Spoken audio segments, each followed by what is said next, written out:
Hello everyone, welcome to my YouTube channel pharma researcher. तो ये video है railway pharmacist exam preparation के regarding, जो कि एग्ज़ाम आपका 246 डिफरेंट पोस्ट के लिए कंडक्ट हो रहा है ऑल ओवर इंडिया। एंड इस एग्ज़ाम की एक्सपेक्टेड डेट अप्रैल 2025 है। एंड आगे भी ये शिफ्ट हो सकता है 1-2 महीने, क्योंकि अभी तक इसकी कोई भी कंफर्म डेट नहीं आई है। सो इस एग्ज़ाम को टारगेट करते हुए हमारे यूट्यूब चैनल फार्मा रिसर्चर पे ये सीरीज़ चल रही है, जिसमें हम सिलेबस वाइज एग्ज़ाम प्रिपरेशन कर रहे हैं। तो जो भी सब्जेक्ट सिलेबस में मेंशन किए गए हैं, उन सभी सब्जेक्ट्स के ऊपर इंपॉर्टेंट एमसीक्यू क्वेश्चंस हम डिस्कस कर रहे हैं। सो आज की इस वीडियो में मैं आपके साथ बायोफार्मास्यूटिक्स एंड फार्माकोकाइनेटिक्स के इंपॉर्टेंट एमसीक्यू क्वेश्चन डिस्कस करने वाला हूं। सो इसमें सिलेबस की बात कर लें तो यहाँ पे ये आपका कंप्लीट सिलेबस आपका नोटिफिकेशन में दिया गया था, जिसमें से जो यहाँ पे ग्रीन हाईलाइटेड बॉक्स में आपको दिखेगा वो सारे सब्जेक्ट्स हमने कवर अप कर लिए हैं। अराउंड 17 सब्जेक्ट इसमें हमने कवर अप किए हैं। एंड ये हमारा 18 सब्जेक्ट है, जो कि बायोफार्मास्यूटिक्स एंड फार्माकोकाइनेटिक्स के रिगार्डिंग रहेगा। देन अपकमिंग वीडियोस में हम रिमेनिंग सब्जेक्ट्स को भी कवर करेंगे। सो चलिए स्टार्ट करते हैं पहले क्वेश्चन से। सो पहला क्वेश्चन है, which of the following step in absorption of drugs is the rate limiting for lipophilic drug. तो यहाँ पे हमें वो स्टेप बताना है जो कि एक रेट लिमिटिंग स्टेप है ड्रग की अब्जॉर्प्शन के लिए। एंड ड्रग किस टाइप के हैं, तो ड्रग आपके लिपोफिलिक ड्रग्स के केस में कौन सा रेट लिमिटिंग स्टेप या रेट डिटरमाइनिंग स्टेप रहेगा। सो इसमें आपका जो रेट लिमिटिंग स्टेप रहेगा दैट विल बी डिसोल्यूशन। सो यहाँ पे आपका ऑप्शन बी जो है वो आपका करेक्ट आंसर रहेगा। इसमें अगर मैं बेसिक प्रोसेस बताऊं कैसे आपकी अब्जॉर्प्शन होगी, जैसे आपका कोई ड्रग है वो आपका सॉलिड डोजेज फॉर्म में है, ठीक है, सॉलिड डोजेज फॉर्म में है।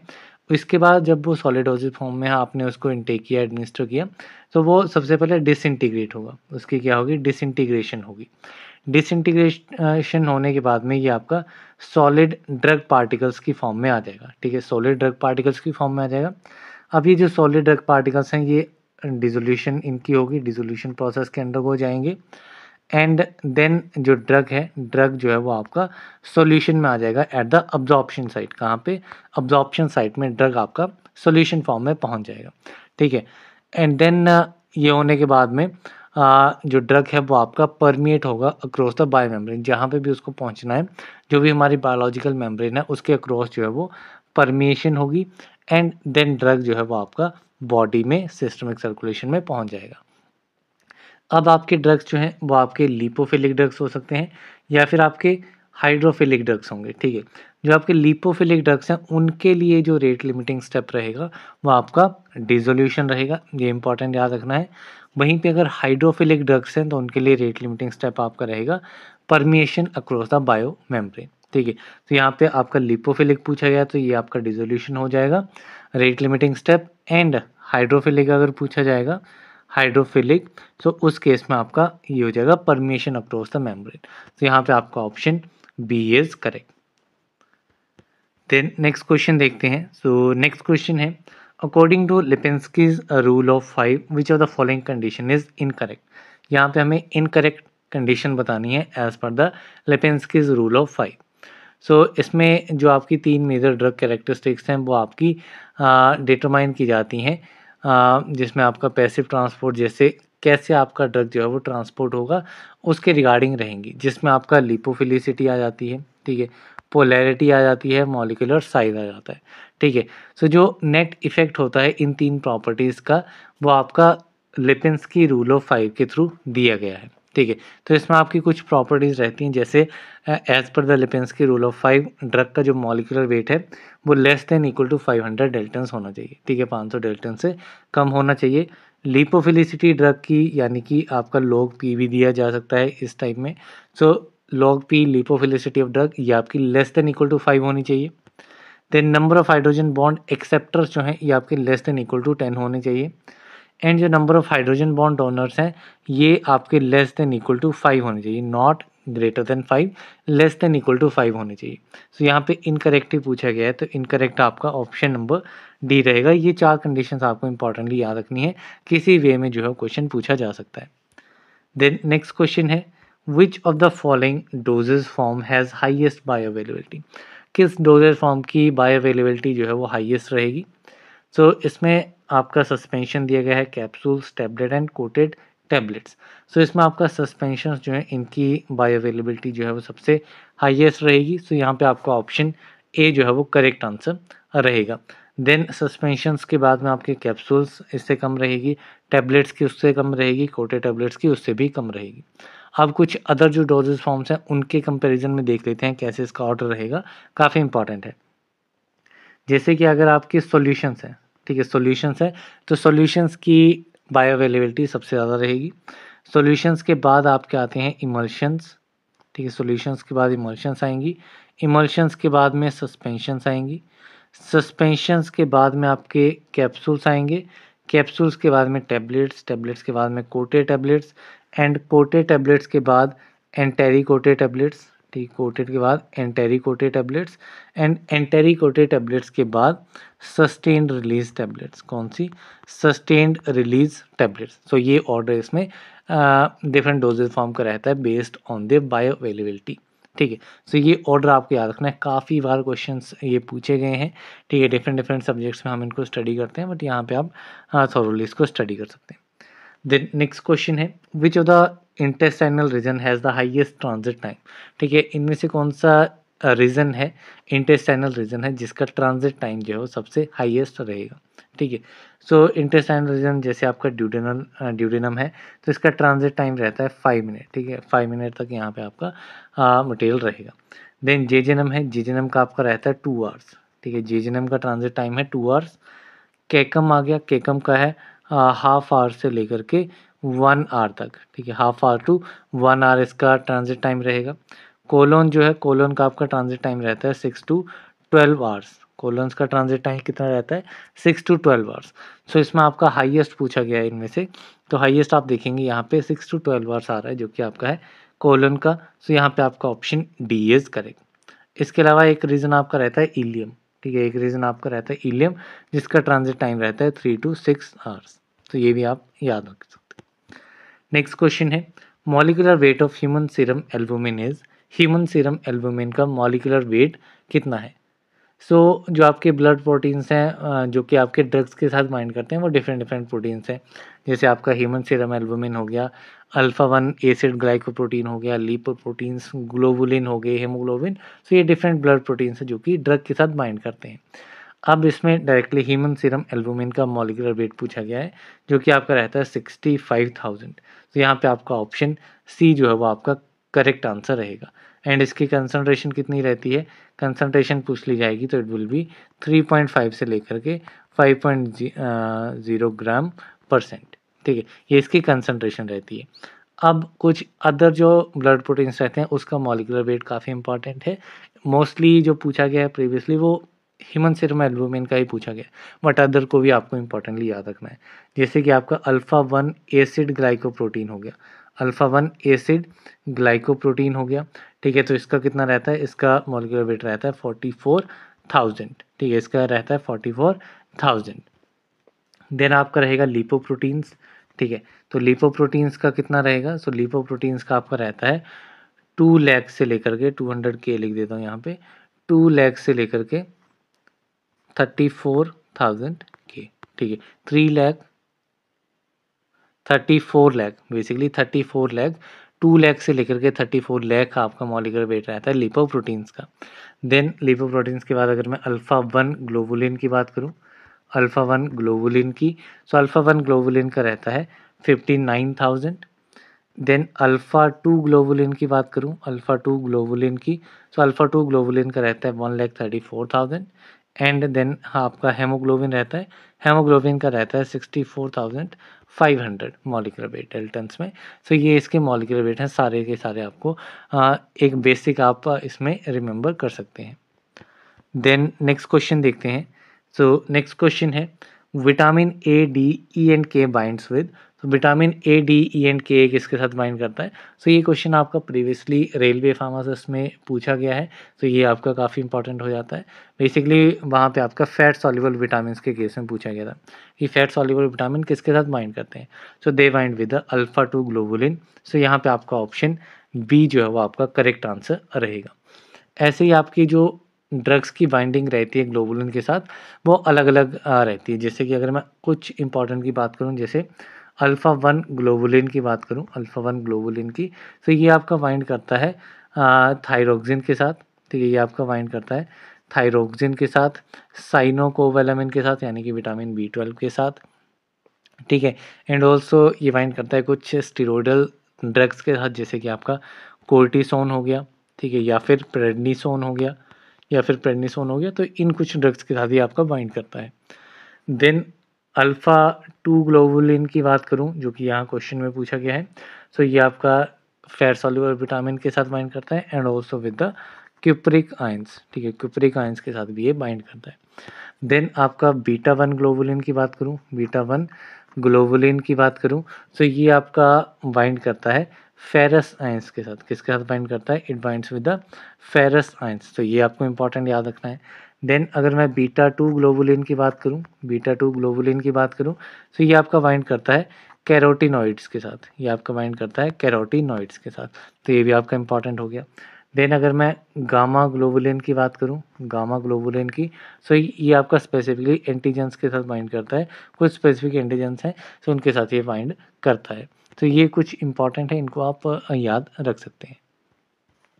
देन नेक्स्ट क्वेश्चन है, for majority of drugs that bind to extra vascular tissues the order of binding is, so majority of drugs जो कि आपके बाइंड करते हैं एक्स्ट्रा वेस्कुलर टिश्यूज के साथ, उनमें ऑर्डर ऑफ बाइंडिंग क्या है, ठीक है। सो इनका ऑर्डर ऑफ बाइंडिंग क्या रहता है कि सबसे ज़्यादा बाइंडिंग जो है वो किस में रहेगी? आपकी लीवर में, देन किडनी में, देन लंग्स में, देन मसल्स में। सो ये आपका ऑर्डर ऑफ बाइंडिंग रहता है for the majority of drugs जो कि एक्स्ट्रा वेस्कुलर टिश्यूज के साथ बाइंड करते हैं। देन नेक्स्ट क्वेश्चन है, which of the following statement is incorrect regarding plasma protein drug binding? Plasma protein drug binding के साथ कौन सी स्टेटमेंट इसमें इनकरेक्ट है? ठीक है, फर्स्ट स्टेटमेंट इसमें दी गई है, binding involves weak bonds and दस रिवर्सिबल। जो बाइंडिंग होती है वो आपकी वीक बॉन्ड्स के साथ रहती है एंड ये आपका रिवर्सिबल होता है। सो ये आपका ट्रू स्टेटमेंट है, ठीक है। देन आपका आता है half life of plasma protein bound drug is short. जो हाफ लाइफ होती है वो आपकी शॉर्ट रहेगी, डेफिनेटली आपकी शॉर्ट रहेगी, क्योंकि आपका लूजली वीक बॉन्ड्स के साथ रहेगा, रिवर्सिबल रहेगा, तो जो आपकी हाफ लाइफ है वो भी आपकी शॉर्ट रहेगी। तो ये आपकी स्टेटमेंट भी ट्रू है। Then tissue toxicity is common, so इसमें टिश्यू टॉक्सिसिटी जो है वो कॉमन नहीं होती, ये इसमें टॉक्सिसिटी प्रोड्यूस नहीं होती है। टिश्यू टॉक्सिसिटी कॉमन रहती है आपकी टिश्यू ड्रग बाइंडिंग के साथ। किसके साथ? टिश्यू ड्रग बाइंडिंग के साथ आपकी टिश्यू टॉक्सिसिटी कॉमन रहती है, तो ये स्टेटमेंट इसमें इनकरेक्ट हो गई। Then displacement from binding site is possible by another drug, ठीक है, अगर कोई अदर ड्रग आएगा तो एंड ये आपका ऑलरेडी बाइंड है, ठीक है, प्लाज्मा प्रोटीन ड्रग बाइंडिंग हुई हुई है, तो अदर ड्रग की वजह से डिस्प्लेसमेंट जो है वो पॉसिबल रहेगा, इजीली डिस्प्लेस्ड हो जाएगा। तो ये स्टेटमेंट भी इसमें करेक्ट है। सो इसमें इनकरेक्ट पूछी गई है, तो that will be option number C.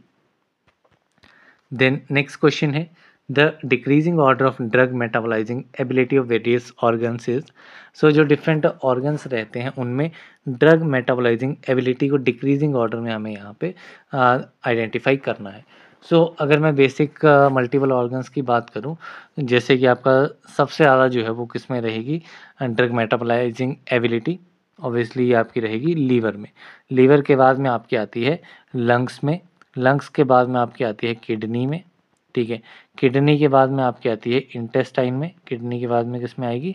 Intestine में, इंटेस्टाइन के बाद में आती है प्लेसेंटा में, इंटेस्टाइन के बाद में प्लेसेंटा में, प्लेसेंटा के बाद आती है एड्रेनल्स में, एड्रेनल्स में, एड्रेनल्स के बाद में आती है स्किन में, ठीक है। तो ये आपका ऑर्डर रहता है। इसके बाद अगर ब्रेन हो गया, टेस्टिस, मसल्स, प्लेन्स, ये भी आपके मेटाबोलाइज करते हैं ड्रग्स को, लेकिन काफ़ी स्मॉल एक्सटेंट में, ठीक है। तो ये ऑर्डर इसमें आपको इंपॉर्टेंट याद रखना है। तो इस ऑर्डर के हिसाब से अगर आप देखेंगे तो सबसे पहले लीवर जो है वो सबसे ज़्यादा रहेगा, then lungs, then kidney and then skin, ठीक है। सो ये आपका ऑर्डर है। सो यहाँ पे आपका ऑप्शन सी जो है वो आपका करेक्ट आंसर रहेगा। देन नेक्स्ट क्वेश्चन है, which are the following drug is the example of BCS class 3? तो BCS बायोफार्मास्यूटिक क्लासिफिकेशन सिस्टम, जिसमें आपकी मेनली 4 क्लासेस रहती हैं, बट कुछ एरियाज़ में आपको 5 क्लासेस भी देखने को मिलेंगी, बट मेन जो है वो आपकी 4 ही क्लासेस रहती हैं। ये 4 क्लासेस जो हैं वो आपकी डिफ्रेंशिएट होती हैं based on the solubility and permeability, ठीक है। अब जो आपकी क्लास 1 रहती है, क्लास 1 में सॉल्युबिलिटी हाई रहती है, परमिएबिलिटी भी हाई रहती है। जो आपकी क्लास 2 रहेगी, इसमें सॉल्युबिलिटी आपकी लो हो जाएगी, परमिएबिलिटी जो है वो आपकी हाई रहेगी। देन जो आपकी क्लास 3 है, क्लास 3 में आपकी सॉल्युबिलिटी जो है वो आपकी हाई रहेगी, परमिएबिलिटी लो हो जाएगी। एंड जो आपकी क्लास 4 है, क्लास 4 में आपकी सॉल्युबिलिटी भी लो रहेगी, परमिएबिलिटी भी लो रहेगी। तो ये इसमें एक ऑर्डर रहता है। यहाँ पे क्लास 2 एंड क्लास 3 में काफ़ी कन्फ्यूजिंग भी रहते हैं, इसलिए मोस्ट ऑफ द एग्ज़ाम्स में पूछे भी जाते हैं। तो ये मेन 4 क्लासेस रहती हैं। इसमें आपका एग्ज़ाम्पल देख लेते हैं, क्या-क्या एग्ज़ाम्पल्स रहते हैं। जो क्लास 1 है, इसमें आपको इम्पोर्टेंट एग्ज़ाम्पल्स याद रखने हैं। डिल्टियाज़म, प्रोप्रेनोलोल, प्रोप्रेनोलोल एंड मीटोप्रोलोल। तो यहाँ पे आप देखेंगे डिल्टियाज़म किस में आ रहा है, ये आपका क्लास 1 में आ रहा है, ठीक है। देन आपका आता है क्लास 2 में, क्लास 2 में आपका निफेडिपिन आ जाएगा, ठीक है। इसमें आपका निफेडिपिन आ जाएगा, कार्बामाज़ेपिन आ जाएगा, कार्बामाज़ेपिन आ जाएगा, नेप्रोक्सेन आ जाएगा, ठीक है। ये कुछ ड्रग्स इसमें आ जाएंगे। एंड यहाँ पे आप देखेंगे निफेडिपिन आपका क्लास 2 में आ रहा है, ठीक है। देन आपका आता है क्लास 3, क्लास 3 में आपका आ जाएगा इंसुलिन, ठीक। क्लास 3 में आपका इंसुलिन आ जाएगा, मेटफॉर्मिन आ जाएगा, मेटफॉर्मिन एंड सिमेटिडिन, सिमेटिडिन। तो ये आपकी किस में आएंगे, क्लास 3 में आएंगे। तो यहाँ पे आप मेटफॉर्मिन देखेंगे सी में। सो ये आपका किस में आता है, क्लास 3 में आता है। देन आता है आपका क्लास 4 में, क्लास 4 में आपके टेक्सोल्स आ जाएंगे, ठीक है। क्लोरथायाजाइड आ जाएगा, ठीक है, क्लोरथायाजाइड आ जाएगा एंड फिरोसेमाइड आ जाएगा, एंड फिरोसेमाइड आ जाएगा, ठीक है। तो ये आपका क्लास 4 में रहेगा, जो कि यहाँ पे आपका दिया गया है। तो यहाँ पे आपका सिंपली क्लास 3 में पूछा गया है एग्जाम्पल, तो ये आपका आ जाएगा मेटफॉर्मिन। तो यहाँ पे आपका ऑप्शन सी जो है वो आपका करेक्ट आंसर रहेगा। देन नेक्स्ट क्वेश्चन है, among the following organs in which the perfusion rate is maximum. इनमें से किस ऑर्गन में परफ्यूजन रेट जो है वो आपका मैक्सिमम रहेगा। तो इसमें आपका परफ्यूजन रेट जो सबसे ज़्यादा रहेगा वो आपका ऑर्गन रहेगा लंग्स। तो यहाँ पे आपका option B is correct. And lungs में आपका परफ्यूजन रेट कितना रहता है, तो लंग्स में आपका 10.2 ml पर मिनट पर ml जो है परफ्यूजन रेट रहता है। यहीं पे अगर मैं लीवर की बात करूं, तो लीवर में परफ्यूजन रेट कितना रहता है, तो लीवर में आपका रहता है 0.8 बाकी ml पर मिनट पर ml, ये आपका रहेगा। किडनी की बात करूं, तो किडनी में आपका कितना रहेगा, किडनी में 4.5 रहता है, 4.5 ml पर मिनट पर ml रहेगा। देन हार्ट की बात करूं, तो हार्ट में आपका 0.6 ml पर मिनट पर ml रहेगा। सो ये डिफरेंट परफ्यूजन रेट है। इसके मैंने टेबल्स भी ऐड किए हैं, काफ़ी informative tables and figures and कुछ इंपॉर्टेंट फ्लो डायग्राम्स, वो मैंने सारे ऐड किए हुए हैं PDF के एंड में, तो वो आपको मिल जाएंगे, ठीक है। तो वहाँ पे आप चेकआउट कर सकते हैं।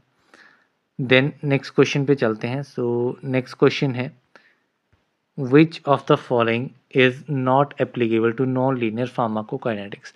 इनमें से कौन सी स्टेटमेंट नॉन लीनियर फार्माकोकाइनेटिक्स के साथ एप्लीकेबल नहीं है, ठीक है। सो फर्स्ट स्टेटमेंट है, एलिमिनेशन और absorption half life change as dosages are increase. जो elimination and absorption half life हैं, जैसे हम डोज को इंक्रीज करेंगे तो वो भी डेफिनेटली चेंज होंगी नॉन लीनियर फार्माकोकाइनेटिक्स में। तो ये आपकी ट्रू है। नेक्स्ट है, area under the curve increase in a proportional manner to the administer dose, ठीक है। एडमिनिस्टर डोज कैसे आपकी एडमिनिस्टर हो रही है, ठीक है, कैसे दी जा रही है, तो उस पर एक प्रोपोर्शनल मैनर में एरिया अंडर कर्व जो है वो इंक्रीज नहीं होता है इसमें, ठीक है। यहाँ पे दिया गया होता है लेकिन ये नहीं होता है, तो ये आपकी इनकरेक्ट स्टेटमेंट रहेगी बेसिकली। The next है, the composition and or ratio of the metabolites of a drug may be affected by a change in the dose। जो डोज जो कंपोजिशन एंड रेशियो है मेटाबोलाइट्स की, वो अफेक्ट हो सकती है जैसे ही डोज को चेंज किया जाएगा। So this statement is also true. Then last statement है, एलिमिनेशन और absorption of drug does not follow simple first order kinetics. So ये सिंपल फर्स्ट ऑर्डर काइनेटिक्स को फॉलो नहीं करते हैं, ठीक है, जिसकी वजह से आप इनका एलिमिनेशन काइनेटिक्स जो है वो आपका नॉन लीनियर होता है, ठीक है। सो ये स्टेटमेंट इसमें करेक्ट है। तो इसमें इनकरेक्ट आपकी आती है option number B, that is area under the curve is not proportional to the amount of bioavailable or administer dose। so ये इसमें incorrect रहेगी, not applicable रहेगी। so option B is correct। Then next question है which of the following statement are not correct regarding the dissolution testing of solid dosage form. Solid dosage forms की dissolution testing के regarding इनमें से कौन सी statement जो है वो करेक्ट नहीं है। ठीक है, सो फर्स्ट स्टेटमेंट दी गई है dissolution test are use to aid formulation development, check product quality and performance and to access batch to batch quality of drug with respect to drug product specification. तो ये statement जैसे आप read करेंगे आपको easily clear हो जाएगा कि ये एकदम ट्रू है कि डिसोल्यूशन टेस्ट हम परफॉर्म क्यों करते हैं, ताकि जो फॉर्मुलेशन डेवलपमेंट है उसमें हेल्प हो जाए। ठीक है, चेक प्रोडक्ट क्वालिटी, प्रोडक्ट की क्वालिटी भी चेक हो जाए।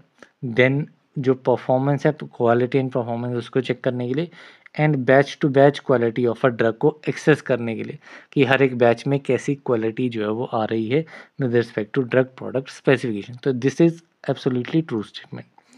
नेक्स्ट आपकी स्टेटमेंट है like dissolution test conditions are not selected based on the properties of the drug and the type of drug form।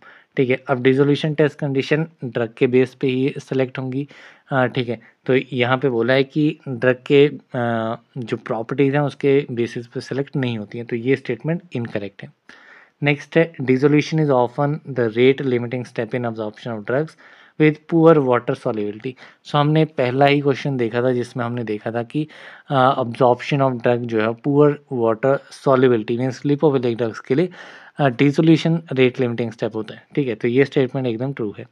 ठीक है, देन नेक्स्ट स्टेटमेंट है dissolution can not be correlated to oral bioavailability while as disintegration of dosage form is a strong indicator of bio oral bioavailability. So ये आपका incorrect statement है। सो यहाँ पे incorrect आपकी एक तो सेकंड वाली इनकरेक्ट होगी एंड फोर्थ वाली इनकरेक्ट होगी। तो यहाँ पे आप ऑप्शंस देखेंगे, select the correct answer using the code below. So हमें इनकरेक्ट फाइंड आउट करनी थी, इनकरेक्ट कौन सी थी, एक सेकंड थी एंड फोर्थ थी। तो यहाँ पे आपका option C will be the correct answer. Then next question है which one of the following statement is correct for level B correlation in vitro and in vivo correlation। ठीक है, in vitro in vivo correlation में level A, level B, level C रहते हैं, उसमें level B में से इनमें से कौन सी स्टेटमेंट करेक्ट रहेगी। सो इसमें अगर मैं करेक्ट स्टेटमेंट को आइडेंटिफाई करूं तो ये आपकी ऑप्शन नंबर डी में रहेगी, that is it is a comparison between mean in vitro dissolution time and mean residence time और mean in vivo dissolution time as per the statistical movement theory. तो ये statement इसमें correct answer रहेगी for in vitro in vivo correlation regarding the level B part. तो यहाँ पे option D is correct. Next question है which one of the following is correct for drugs administered by extravascular route at C max that is the maximum plasma concentration. यहाँ पे भी हमें correct statement identify करनी है जब हम drugs को एक्स्ट्रावेस्कुलर रूट के थ्रू एडमिनिस्टर करवा रहे हैं at maximum plasma concentration. So यहाँ पे आपका जो रेट ऑफ ड्रग अब्जॉर्प्शन है, रेट ऑफ ड्रग अब्जॉर्प्शन है वो इक्वल रहेगा to the rate of drug elimination. So यहाँ पे आपका option A will be the correct answer. Next question है on a product the label states protect from light what type of decomposition does the product undergoes. ठीक है, किसी एक product में label लगा हुआ है कि इसको प्रोटेक्ट करना है हमें लाइट से। ठीक है, तो किस टाइप की डीकम्पोजिशन उस प्रोडक्ट में हो सकती है। So the product can undergo oxidation. तो यहाँ पे आपका option D is correct. Next question है aspirin undergoes decomposition in a formulation it can be prevented by. Aspirin जो है ये आपका डीकम्पोज हो जाती है फॉर्मुलेशन में एंड इसको डीकम्पोज नहीं होने देना है, उस चीज़ के लिए हम क्या करेंगे। ठीक है, so to prevent the decomposition we can suppress its solubility. तो यहाँ पे आपका option D will be the correct answer. Then next question है which one of the following physicochemical properties is more important for passive diffusion of drugs from the gastrointestinal tract।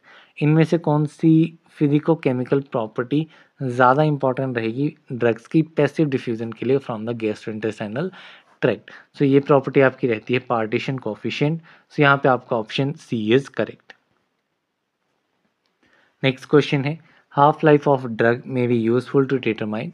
So drug की half life जो है ये आपकी use की जाती है to determine the time to get steady state. So यहाँ पे आपका option D is the correct answer. Next question है phase 2 reactions of a drug bio transformation. जो फेज़ 2 रिएक्शंस रहते हैं बायो ट्रांसफॉर्मेशन के, बेसिकली 2 टाइप्स के रहेंगे, फेज़ 1 एंड फेज़ 2 रिएक्शंस, ठीक है। सो फेज़ 2 रिएक्शंस जो हैं ये आपके ड्रग की इनएक्टिवेशन करते हैं, they lead to the inactivation of drug. Basically आपका जो ड्रग है वो आपका हाइड्रोफिलिक इन नेचर बन जाएगा एंड ईजिली वो एक्सक्रीट हो जाएगा। ये आपकी कंडीशन इसमें रहती है, तो यहाँ पे option D is correct. Next question है the rate of desorption is proportional to the. So rate of desorption जो है वो किसके प्रोपोर्शनल है? So it is proportional to the covered surface. So यहाँ पे आपका option B will be the correct answer. Next question है the release of maintenance dose and sustained release dosage form should follow.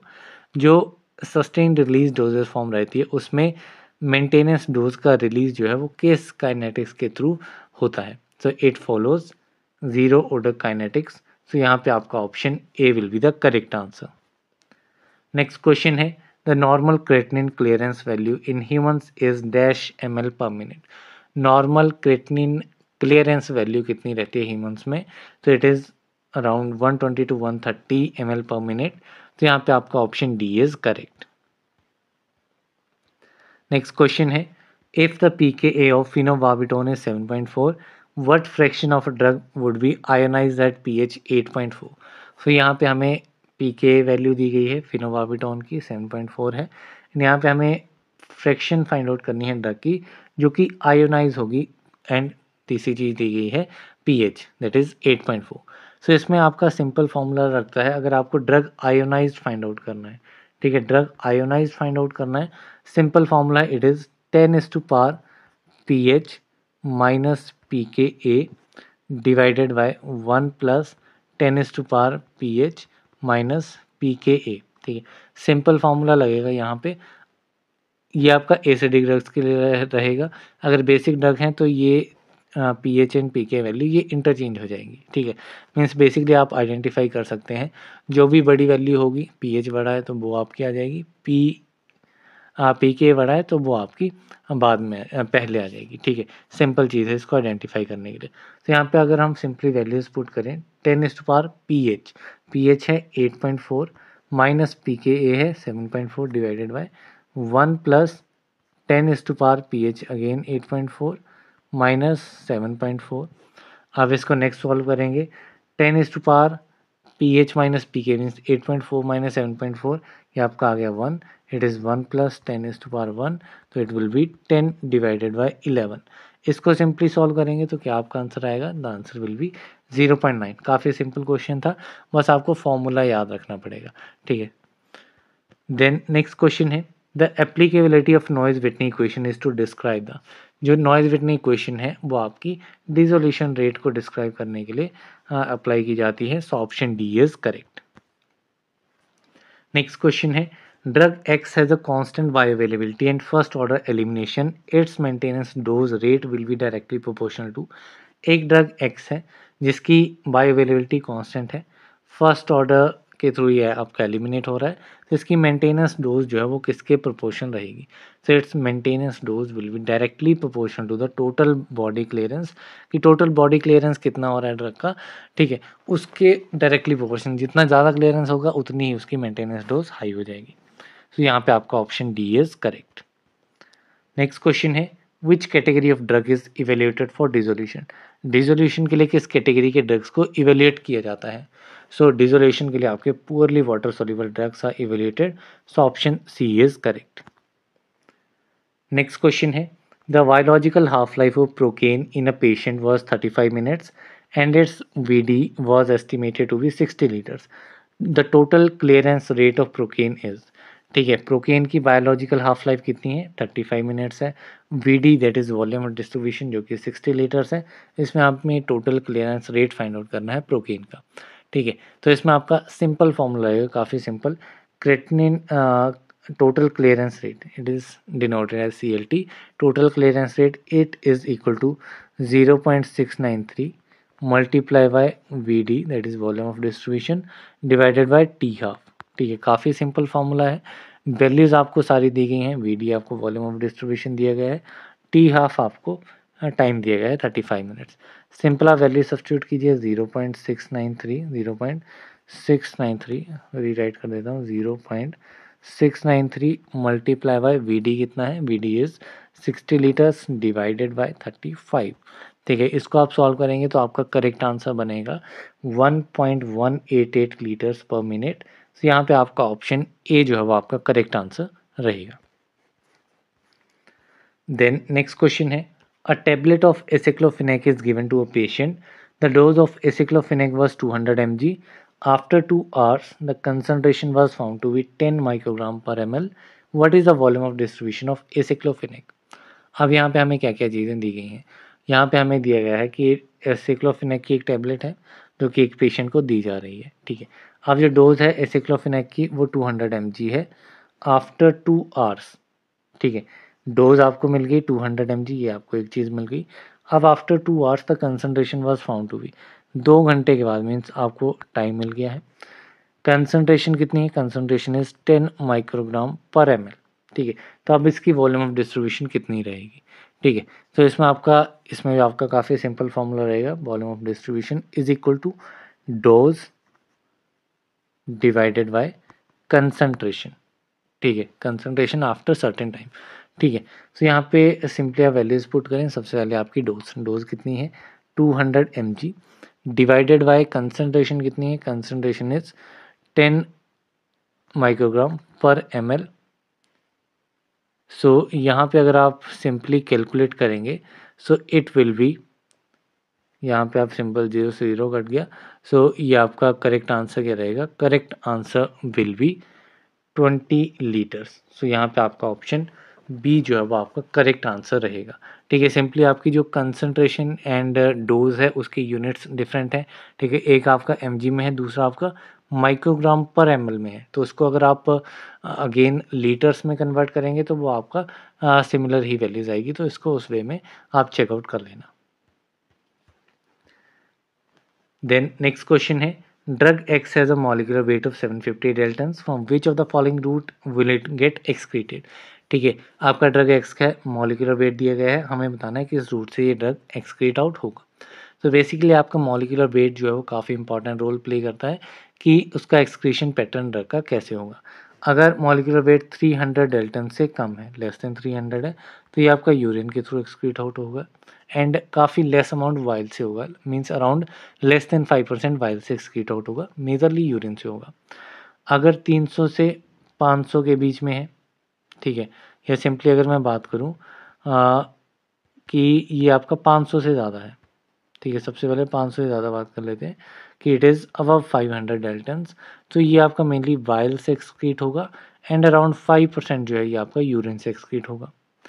यहीं पे अगर 300 से 500 के बीच में है, ठीक है, तो ये यूरिन से भी हो सकता है एंड वाइल से भी हो सकता है, दोनों ही इसके जो है वो रूट रहेंगे, एक्सक्रीशन पैटर्न रहेंगे।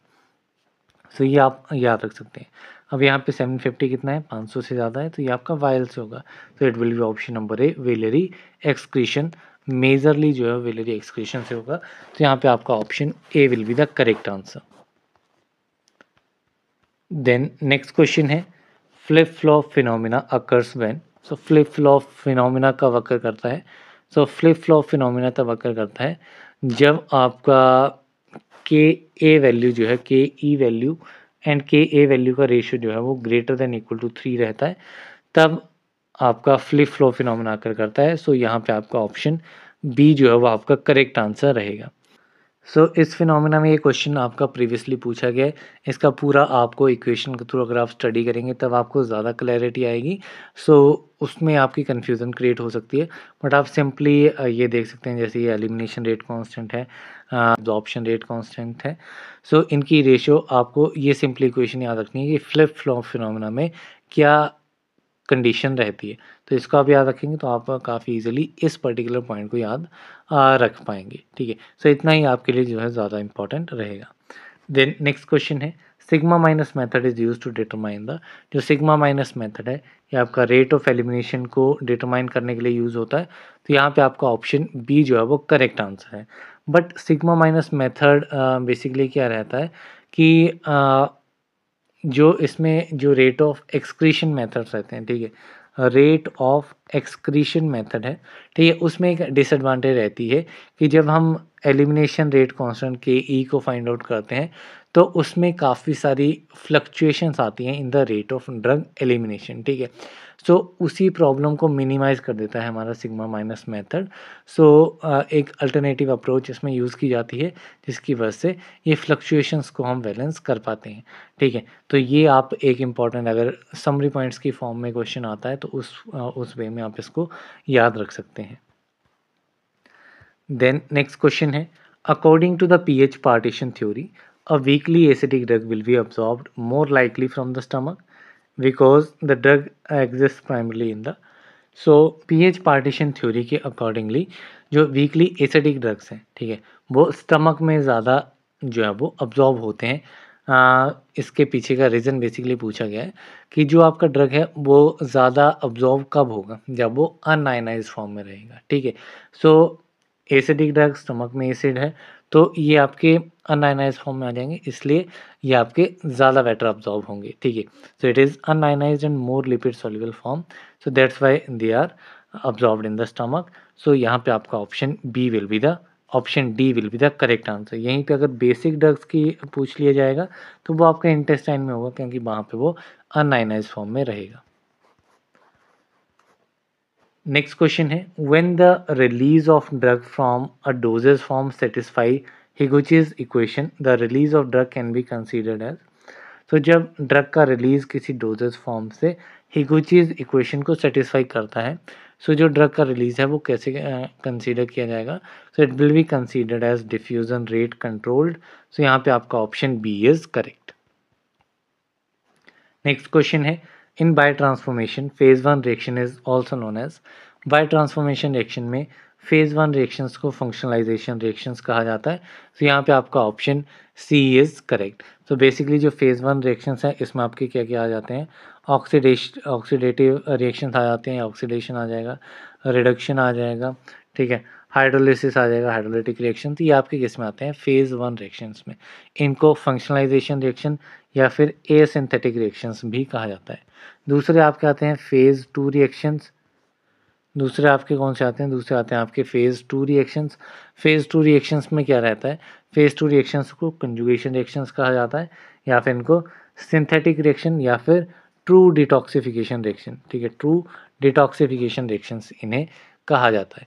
इनमें कौन कौन से रिएक्शंस आ जाते हैं, तो इसमें आपका ग्लूक्यूरोनिक एसिड आ जाता है, glucuronidation, sulphate conjugation, glycine conjugation. So these type of reactions जो हैं ये आपके किस में आते हैं, फेज़ टू रिएक्शंस में। तो ये इंपॉर्टेंट चीज़ें आप याद रख सकते हैं, कौन सा आपका फेज़ वन में आता है, कौन सा आपका फेज़ टू में आता है, क्या इनके डिफरेंट नाम्स हैं। The next question है, according to the pH partition hypothesis the absorption of drug is maximum when। so pH partition hypothesis के accordingly हमने डिस्कस कर लिया है कि जो ड्रग की absorption होगी वो तब मैक्सिमम होगी जब वो आपका अनआयनाइज फॉर्म में रहेगा बायोलॉजिकल फ्लूइड्स में। तो यहाँ पे आपका option B is correct. Next question है, what effect does plasma protein binding have on bio transformation. Plasma protein binding का बायो ट्रांसफॉर्मेशन के ऊपर क्या इफेक्ट रहेगा। सो प्लाज्मा प्रोटीन बाइंडिंग जो है ये आपका बायो ट्रांसफॉर्मेशन या मेटाबॉलिज्म को स्लो अप कर देगी। तो यहाँ पे आपका option C slows the process is correct. Next question है, apparent volume of distribution increases when. Apparent volume of distribution तब इंक्रीज करती है जब ज़्यादा टिश्यू बाइंडिंग हो जाती है प्रोटीन ड्रग की। तो यहाँ पे आपका option A will be the correct answer. Then next question है, zolpidem is given IV to the patient in dose 1.2 mg per kg. Area under the curve is 450. Same drug was given as oral SR sustained release tablet in a dose of 8 mg per kg. Area under curve is 1040 microgram R per liter. What is the absolute bioavailability of sustained release tablets? तो simple पूछा गया है sustain release tablets का absolute bioavailability क्या रहेगी। तो इसकी absolute bioavailability आपको देखनी है तो इसके लिए एक फार्मूला रहेगा जो आपको याद करना पड़ेगा। Absolute bioavailability is equal to area under curve of the oral dose multiply by dose given by intravenous route divided by area under curve of intravenous dose multiply by dose given by orally, ठीक है। सो ये इसमें आपका formula रहेगा। अब इसको अगर आप सिंपली कैलकुलेट करेंगे, ऊपर सबसे पहले एरिया अंडर कर्व किसका है, ओरल का।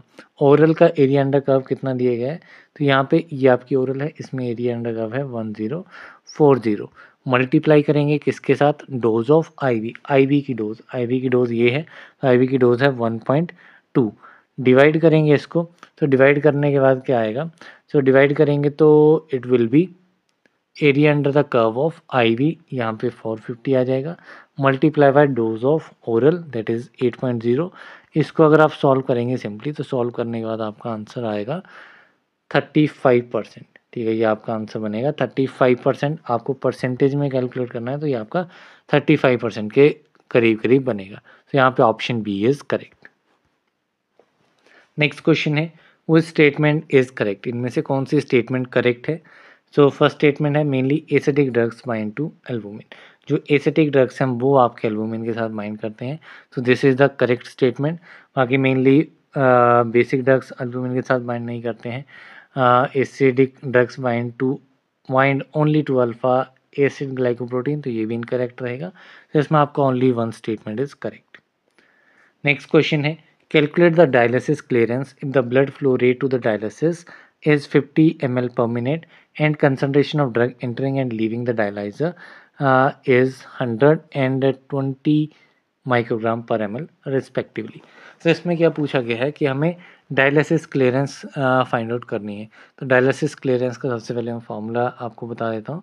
तो dialysis clearance denoted as CLD is equal to Q in the bracket CA minus CV divided by CA। अब यहाँ पे Q क्या है, CLD तो हमने देख लिया क्या है, ठीक है, डायलिसिस क्लियरेंस है। Q क्या है, Q है आपका ब्लड फ्लो रेट, ठीक है, ब्लड फ्लो रेट है कितने क्या रेट है ब्लड फ्लो का, ठीक है।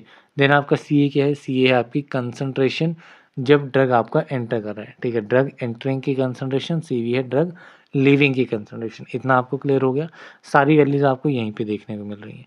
तो आप सिंपली वैल्यू सब्स्टिट्यूट करेंगे, सबसे पहले आपका Q आ जाएगा, ब्लड फ्लो रेट कितना है, ये आपका है 50 ml पर मिनट, तो यहाँ पे 50 आ जाएगा, मल्टीप्लाई बाय ब्रैकेट में था CA मीन्स आपका कितना ड्रग की कंसंट्रेशन एंटर कर रही है आपकी 100, तो यहाँ पे 100 आ जाएगा, माइनस लीव कितनी कर रही है, CV था वो, सो लीव कर रही है आपकी 20, सो डिवाइडेड बाय CA आपकी कितनी एंटर कर रही है, तो इट इज़ 100, ठीक है। तो यहाँ पे अगर आप सिंपली कैलकुलेट करेंगे, सो it is 100 minus 20 80/2 it is 40 ml per minute. तो यहाँ पे आपका ऑप्शन बी जो है वो करेक्ट आंसर रहेगा। नेक्स्ट क्वेश्चन है, the half life of a first order reaction is 4 years, what is it's shelf life in years. ठीक है, तो यहाँ पे हमें क्या दिया गया है कि हाफ लाइफ हमें दी गई है कि 4 साल है फर्स्ट ऑर्डर रिएक्शन की, तो इसकी हमें शेल्फ लाइफ जो है फाइंड आउट करनी है।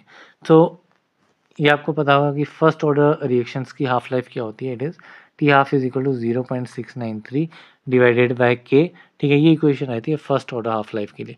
हमें शेल्फ लाइफ कैलकुलेट करनी है, ना कि हाफ लाइफ, क्योंकि हाफ लाइफ हमें ऑलरेडी दी गई है, ठीक है।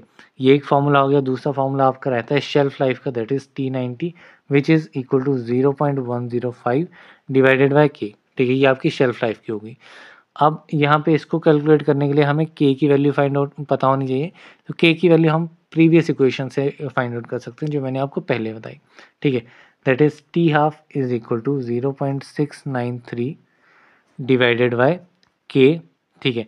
अब यहाँ पे के की टी हाफ कितना है, टी हाफ आपका आ जाएगा 4, ठीक है, तो के की वैल्यू क्या आ जाएगी, K is equal to 0.693 divided by 4, ये आपकी के की वैल्यू आ जाएगी। अब आप इसको सिंपली वहाँ पे सब्स्टिट्यूट कर दो T90 की जगह पे, T90 इज इक्वल टू 0.105, यहाँ पे आ जाएगा आपको 0.693 डिवाइडेड बाय 4, तो ये डिवाइड में है तो यहाँ पे आपका ऊपर चला जाएगा, it will B multiply bye 4, ठीक है। तो इसका आपका फाइनल आंसर बनेगा 0.61, तो यहाँ पे आपका ऑप्शन डी जो है वो आपका करेक्ट आंसर रहेगा। इसको आप सॉल्व कर लेना खुद से। नेक्स्ट क्वेश्चन है, generally passage of drug molecules across a cell membrane from high concentration to a region of low concentration is known as, so high से लो कंसंट्रेशन पे मूव पैसेज हो रहा है फ्लो का, तो यहाँ पे आपका ये कहलाएगा पैसिव डिफ्यूजन, तो यहाँ पे आपका option C is correct. Next question है, the loading dose DL of a drug is usually based on the, तो जो लोडिंग डोज है ड्रग की वो किस के ऊपर बेस्ड है, तो it is based on the apparent volume of distribution BD and desired drug concentration is in plasma, so option C is correct. Next question है following is true for KWO in Brunner's equation. Brunner's equation में K water in oil coefficient क्या रहता है, ठीक है, कौन सी statement इसमें ट्रू रहेगी। सो फर्स्ट स्टेटमेंट है partition coefficient of drug is between the lipoidal membrane and the aqueous GI fluids, so this is incorrect. Higher the value of K water in oil faster the dissolution, जितनी ज़्यादा value होगी उतना ही faster dissolution होगा, it is true. Then it is an intrinsic dissolution rate constant, ये आपका intrinsic dissolution rate constant रहता है, तो ये भी आपका ट्रू है। तो इसमें आपकी B एंड C दोनों ही करेक्ट हैं, सो यहाँ पे आपका option D both B and C is correct. Next question है capacity limited process is best describe by, तो कैपेसिटी लिमिटेड प्रोसेस जो है ये आपका बेस्ट डिस्क्राइब होता है by Michaelis Menten equation, also by the Lineweaver Burk equation and Hanes Woolf plot, so यहाँ पे आपका option D all is correct. Next question है in Michaelis Menten equation when Km equals C, ठीक है, Michaelis Menten equation में जब आपका Michaelis Menten constant concentration के इक्वल हो जाता है, so that means the rate of process is equal to the half of maximum rate, so यहाँ पे आपका option A will be the correct answer. Next question है the initial distribution of drug into tissues is determined chiefly by, तो जो initial distribution होता है drug का tissues में वो मेनली डिटरमाइन होता है by the rate of flow, rate of blood flow to the tissues, तो यहाँ पे आपका option A is correct. Then next question है व्हेन अब्जॉर्प्शन इज सॉल्युबिलिटी और dissolution the rate limiting order of a reaction will be, तो जब absorption जो है वो आपकी सॉल्युबिलिटी या डिसोल्यूशन के इक्वल है, so rate limited order reaction का क्या रहेगा, so rate limited order of reaction is mixed order, तो यहाँ पे आपका option C is correct. Next question है compartment modelling is explained by assuming, तो जो कंपार्टमेंट मॉडलिंग है ये आपके एक्सप्लेन होती है by assuming that drug disposition is first order, तो यहाँ पे आपका option B is correct. Next question है surfactant increases the bioavailability of a drug by, तो सर्फेक्टेंट्स जो हैं वो ड्रग की बायोअवेलेबिलिटी को इंक्रीज कर देते हैं bye promoting the wetting and penetration of dissolution fluid into the solid drug particles, as well as by forming the adsorptive layer on drug molecule and inhibiting Ostwald ripening and by enhancing the dissolution rate। तो ये different mechanism है जिसकी help से surfactants जो है drug की bioavailability को increase करने के कैपेबल रहते हैं, तो यहाँ पे आपका option D all of the above is correct. Next question है drugs which bind selectively to extravascular tissues have apparent volume of distribution, तो वो ड्रग्स जो कि आपके सेलेक्टिवली बाइंड करते हैं एक्स्ट्रावेस्कुलर टिश्यू के साथ, उनकी अपरेंट वॉल्यूम ऑफ डिस्ट्रीब्यूशन कितनी रहती है, so there apparent volume of distribution is 42 litres, so यहाँ पे आपका ऑप्शन C जो है वो आपका करेक्ट आंसर रहेगा। तो यहाँ पे कोई भी आप चूज़ कर सकते हैं B और C में से, क्योंकि दोनों ही ऑप्शन सेम है, तो you can choose any one of this. Then next question है absorption of contraceptives from vaginal route follows, so जो कॉन्ट्रासेप्टिव्स रहते हैं उनकी अब्जॉर्प्शन वेजिनल रूट से कैसे होती है, ठीक है, so it follows basically passive diffusion, so यहाँ पे आपका option A will be the correct answer. Next question है ग्लूक्यूरोनिडेशन प्रोसेस रिजल्ट्स इन, तो जो ग्लूक्यूरोनिडेशन प्रोसेस है इसमें आपका इंक्रीज विलेरी एक्सक्रीशन होती है ड्रग की, सो यहाँ पे आपका option A is correct. Then next question है an agent use to determine the hepatic function is, so कौन सा एजेंट जो है वो हिपेटिक फंक्शन को डिटरमाइन करने के लिए यूज होता है, so this one is sulphur bromophthalein, so यहाँ पे आपका option C is correct. Next question है when statistical moment theory is used for IVIVC, in vitro in vivo correlation में statistical moment theory जो है वो कब यूज़ की जाती है, so it is used for when the mean dissolution time is correlated with mean residence time, so यहाँ पे आपका option A will be the correct answer। Next question है one compartment open model IV bolus can be explain mathematically by, तो जो one compartment open model IV bolus है वो mathematically किस equation के थ्रू जो है वो एक्सप्लेन किया जाता है। So it can be explain by mono exponential equation. तो यहाँ पे आपका option B is correct. Next question है absolute bioavailability is denoted by. So absolute bioavailability को कैसे डिनोट करेंगे, फॉर्मूला हमने देख लिया था, एक न्यूमेरिकल भी हमने देखा।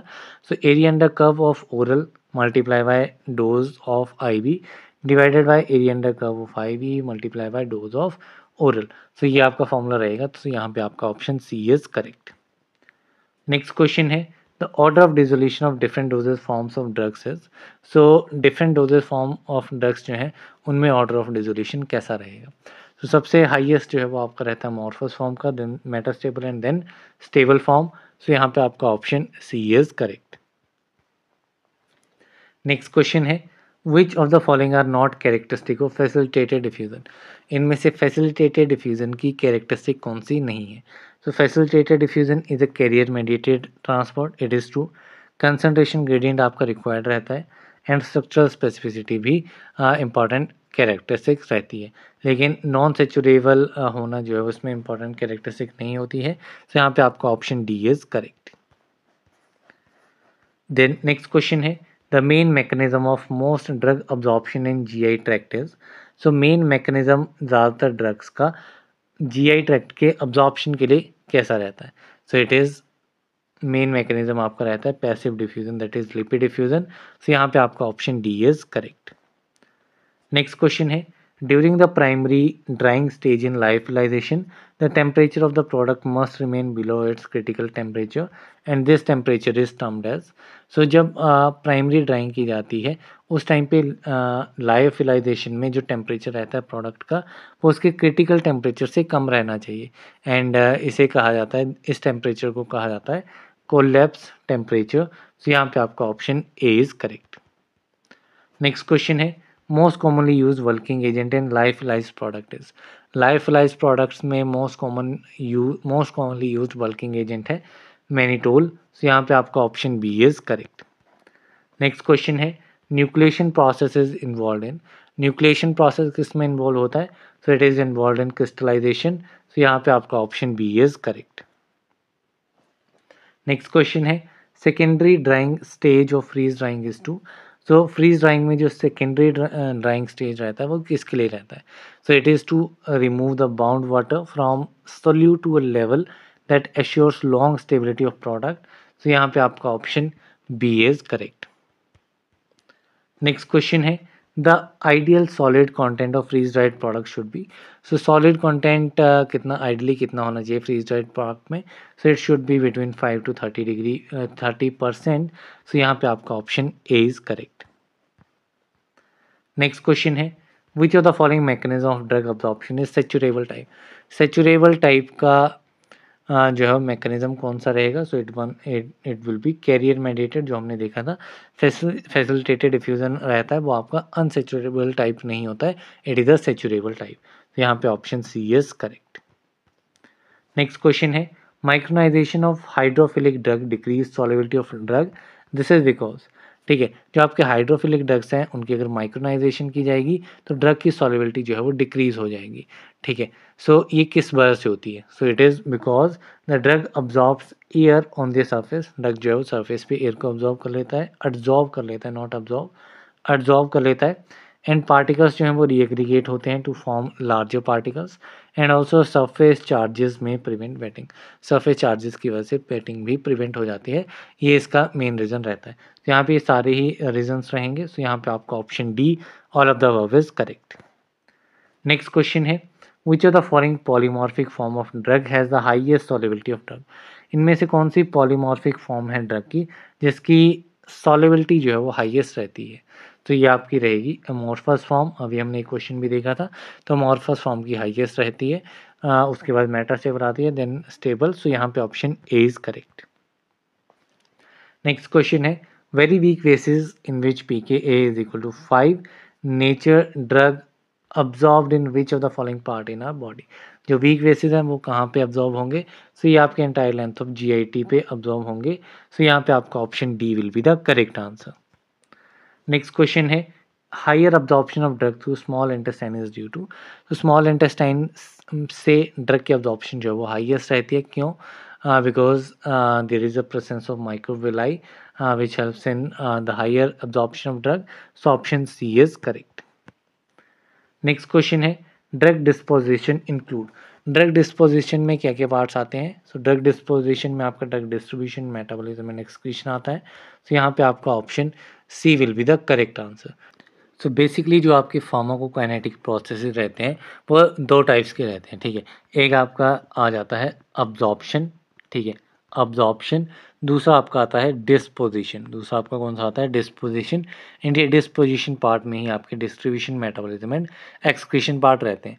तो बेसिकली जब भी हम फार्माकोकाइनेटिक्स पढ़ते हैं, चार चीज़ें पढ़ते हैं, ADME, that is absorption, distribution, metabolism and excretion.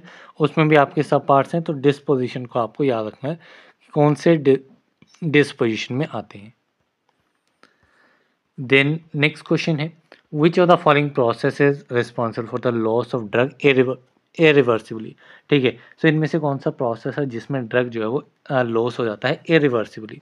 ठीक है, तो ये आपका प्रोसेस रहता है एलिमिनेशन। सो यहाँ पे आपका option A will be the correct answer.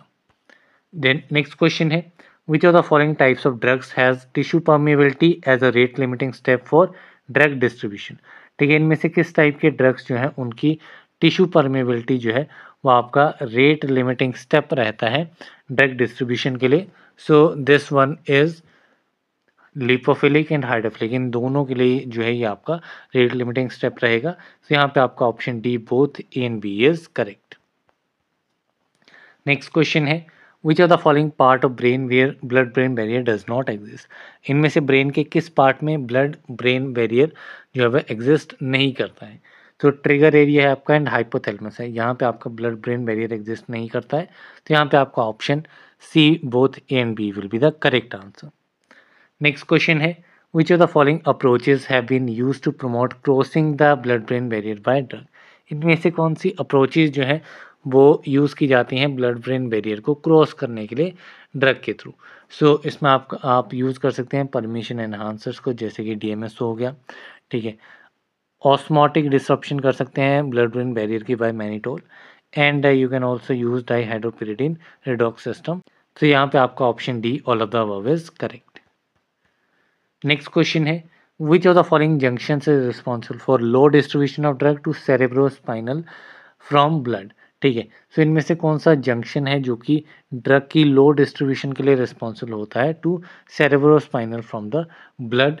सो ये जंक्शन आपके रहते हैं कोरोइडल सेल जंक्शंस। सो यहाँ पे आपका option A is correct.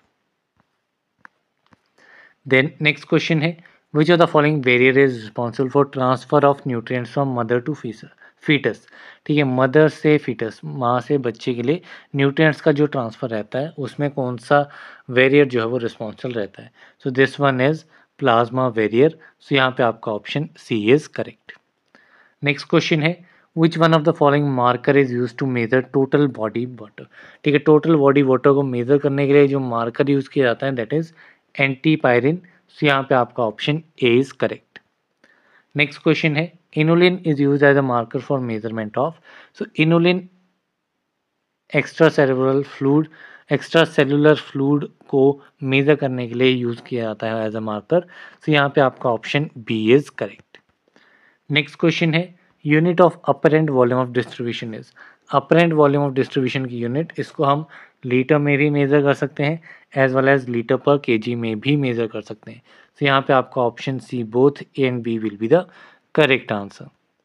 Then next question है which of the following binding site is not available in HSA। Human serum albumin में कौन सी बाइंडिंग साइट जो है वो अवेलेबल नहीं होती है? बेसिकली 4 बाइंडिंग साइट्स होती हैं, ठीक है। पहली आपकी रहती है वारफ्रिन बाइंडिंग साइट, पहली इज वारफ्रिन बाइंडिंग साइट। जो सेकंड साइट रहती है that is diazepam binding site. जो आपकी थर्ड साइट रहती है, third site is digitoxin binding site. And जो आपकी फोर्थ रहती है दैट इज टेमॉक्सीफेन बाइंडिंग साइट। तो ये 4 साइट्स रहती हैं। तो यहाँ पे अगर आप देखेंगे सो इसमें आपका फिनाइटोइन बाइंडिंग साइट नहीं रहती है। एदाप्रोपाजेन ये भी आपकी एक बाइंडिंग साइट रहती है, ठीक है। तो यहाँ पे आपका ऑप्शन डी जो है वो आपका करेक्ट आंसर रहेगा। नेक्स्ट क्वेश्चन है which one of the following plasma protein has high affinity for binding with drug. इनमें से कौन सी प्लाज्मा प्रोटीन है जिसमें ड्रग की बाइंडिंग के लिए हाईएस्ट एफिनिटी रहती है? So this one is human serum albumin HSA। तो यहाँ पे option A is correct. Then next question है, larger dose of digoxin requirement to infants as compare to young age patients is due to.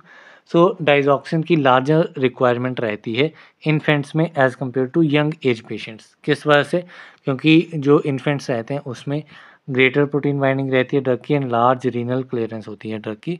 So that's why. सो यहाँ पे आपका option C both A and B is correct. Next question है, which one of the following process is responsible for higher half life of drug. इनमें से कौन सा drug जो है वो रिस्पॉन्सिबल रहता है for higher half life of drug, higher half life के लिए? So this one is protein binding. So यहाँ पे आपका option D is correct. Next question है, the term bioavailability refers to. Bioavailability term का मीनिंग क्या है? सो बायोअवेलेबिलिटी होती है कि कितना आपका ड्रग जो है वो आपका एक्टिव फॉर्म में सिस्टमिक सर्कुलेशन में पहुंच रहा है, ठीक है, या किस रेट से पहुंच रहा है, कितने अमाउंट में पहुंच रहा है। तो यहाँ पे आपका ऑप्शन नंबर बी दिया गया है, that is measurement of the rate and extent of therapeutically active drug that reaches a systemic circulation. तो यहाँ पे आपका option B is correct. Next question है, if a drug has very high volume of distribution it is likely that this drug. So अगर किसी drug का volume of distribution काफ़ी small है, सो वो ड्रग जो है that will not be bioavailable. So यहाँ पे आपका option C will be the correct answer. इसी के साथ में हमारे यहाँ पे MCQ क्वेश्चंस कंप्लीट होते हैं। बाकी मैंने कुछ इंपॉर्टेंट बुक्स से डायग्राम्स एंड अदर कुछ इंपॉर्टेंट पॉइंट्स जो हैं वो यहाँ पे ऐड किए हैं जो कि एग्जामिनेशन पॉइंट ऑफ व्यू से काफ़ी इंपॉर्टेंट हो सकते हैं। सो यहाँ पे ये सारे के सारे आप खुद से स्टडी कर लेना, काफ़ी इंपॉर्टेंट है। इंपॉर्टेंट पॉइंट्स को ही मैंने यहाँ पे इंक्लूड किया हुआ है। सो इनको आप डेफिनेटली PDF से स्टडी कर लेना, that will be very helpful. So yeah that's all for this particular video. मिलते हैं अगले वीडियो में एक अनदर सब्जेक्ट के साथ। So thank you very much.